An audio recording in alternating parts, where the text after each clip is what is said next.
Good morning, boys and girls. I'm Miss Summers, and today I'm going to read you the story called Chrysanthemum, written by Kevin Henkes. Chrysanthemum is a story about a little girl named Chrysanthemum.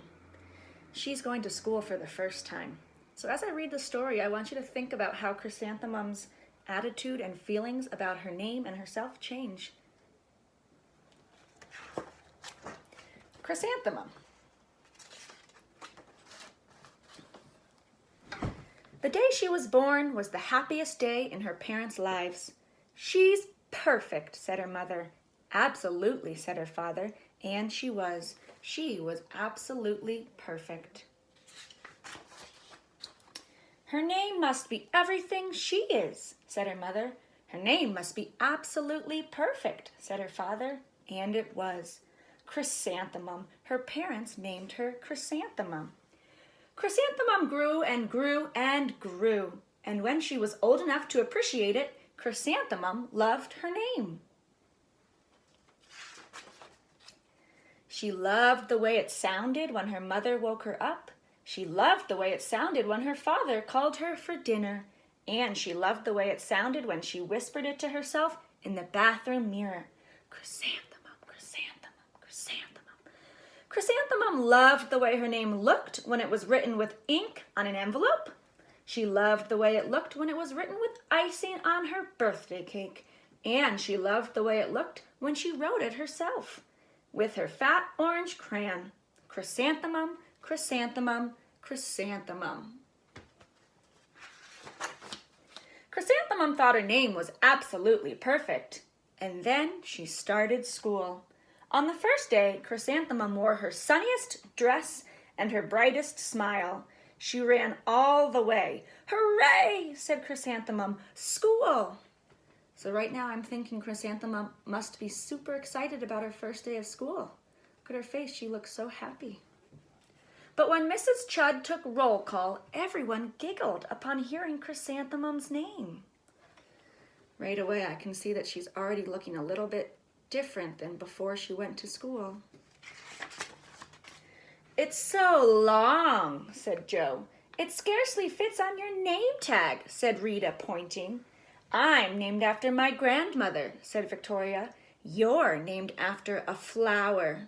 How do you think Chrysanthemum's feeling right now? Chrysanthemum wilted. She did not think her name was absolutely perfect. She thought it was absolutely dreadful. The rest of the day was not much better. During nap time, Victoria raised her hand and informed Mrs. Chudd that Chrysanthemum's name was spelled with 13 letters. "That's exactly half as many letters as there are in the entire alphabet," Victoria explained. "Thank you for sharing that with us, Victoria," said Mrs. Chudd. "Now put your head down."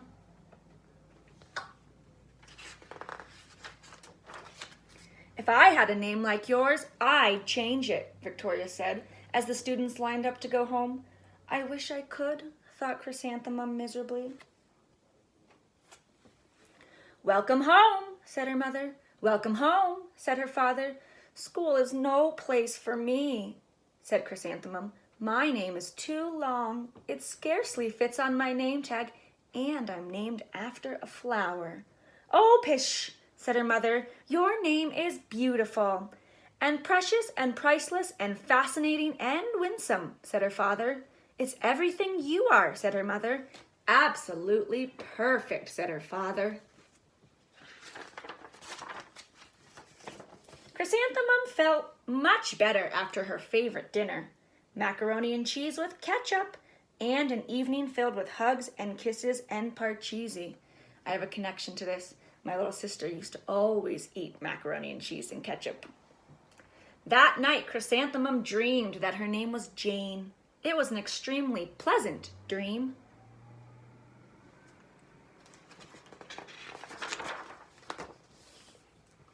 The next morning, Chrysanthemum wore her most comfortable jumper. She walked to school as slowly as she could. She dragged her feet in the dirt. "Chrysanthemum, chrysanthemum, chrysanthemum," she wrote.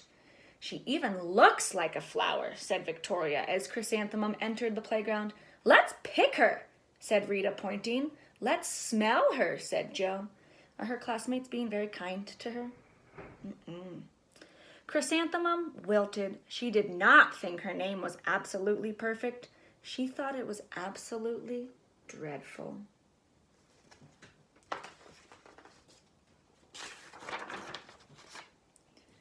The rest of the day was not much better. During nap time, Victoria raised her hand and said, "A chrysanthemum is a flower. It lives in a garden with worms and other dirty things." "Thank you for sharing that with us, Victoria," said Mrs. Chudd. "Now put your head down." "I just cannot believe your name," Victoria said as the students lined up to go home. "Neither can I," thought Chrysanthemum miserably. "Welcome home," said her mother. "Welcome home," said her father. "School is no place for me," said Chrysanthemum. "They said I even look like a flower. They pretended to pick me and smell me." "Oh, pish," said her mother. "They're just jealous." "And envious and begrudging and discontented and jaundiced," said her father. "Who wouldn't be jealous of a name like yours?" said her mother. "After all, it's absolutely perfect." Chrysanthemum felt a trifle better after her favorite dessert, chocolate cake with buttercream frosting, and another evening filled with hugs and kisses and parcheesi. That sounds like a good evening. That night, Chrysanthemum dreamed that she really was a chrysanthemum. She sprouted leaves and petals. Victoria picked her and plucked the leaves and petals one by one until there was nothing left but a scrawny stem. It was the worst nightmare of Chrysanthemum's life. Chrysanthemum wore her outfit with 7 pockets the next morning. She loaded the pockets with her most prized possessions and her good luck charms. Do me too if you have a prized possession or a good luck charm. Chrysanthemum took the longest route possible to school. She stopped and stared at each and every flower. "Chrysanthemum, chrysanthemum, chrysanthemum," the flowers seemed to say.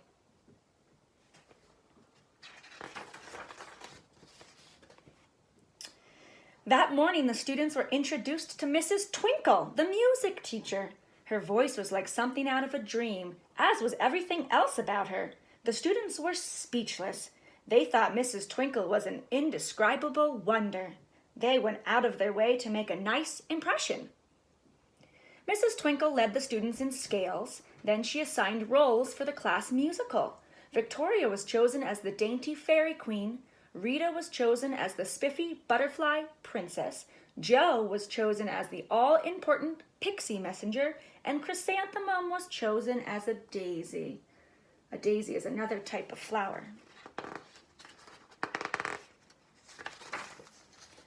"Chrysanthemum's a daisy, chrysanthemum's a daisy," Joe, Rita, and Victoria chanting, thinking it was wildly funny. Chrysanthemum wilted. She did not think her name was absolutely perfect. She thought it was absolutely dreadful. "What's so humorous?" asked Mrs. Twinkle. "Chrysanthemum," was the answer. "Her name is so long," said Joe. "It scarcely fits on her name tag," said Rita, pointing. "I'm named after my grandmother," said Victoria. "She's named after a flower." "My name is long," said Mrs. Twinkle. "It is?" said Joe.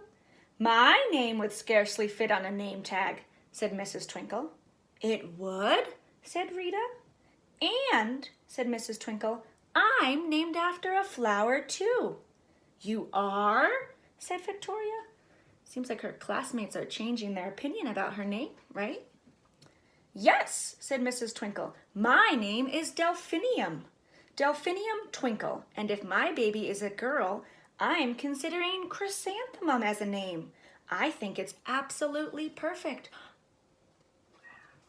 Chrysanthemum could scarcely believe her ears. She blushed, she beamed, she bloomed. Chrysanthemum, chrysanthemum, chrysanthemum.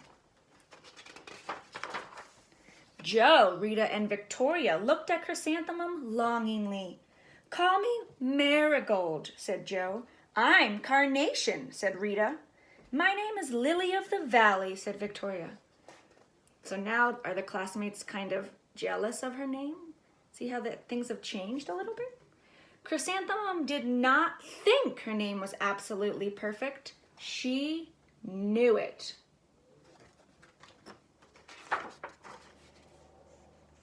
Here's the epilogue. This is what it says. Overall, the class musical was a huge success. Chrysanthemum was absolutely perfect as a daisy. Victoria made the only mistake. She completely forgot her lines as the dainty fairy queen. Chrysanthemum thought it was wildly funny, and she giggled throughout the entire dance of the flowers. Eventually, Mrs. Twinkle gave birth to a healthy baby girl, and of course, she named her Chrysanthemum. The end. I hope you enjoyed the story today, boys and girls, and I hope that this book shared a lesson with you that words have a really big impact on people. So we need to think about filling each other's buckets and saying kind words rather than words that hurt people's feelings. So think about that today as you're home, how you can say kind words to maybe your brother or your sister, moms, dads, grandmas, grandpas. Okay, right? We're trying to lift each other up. All right, have a good one.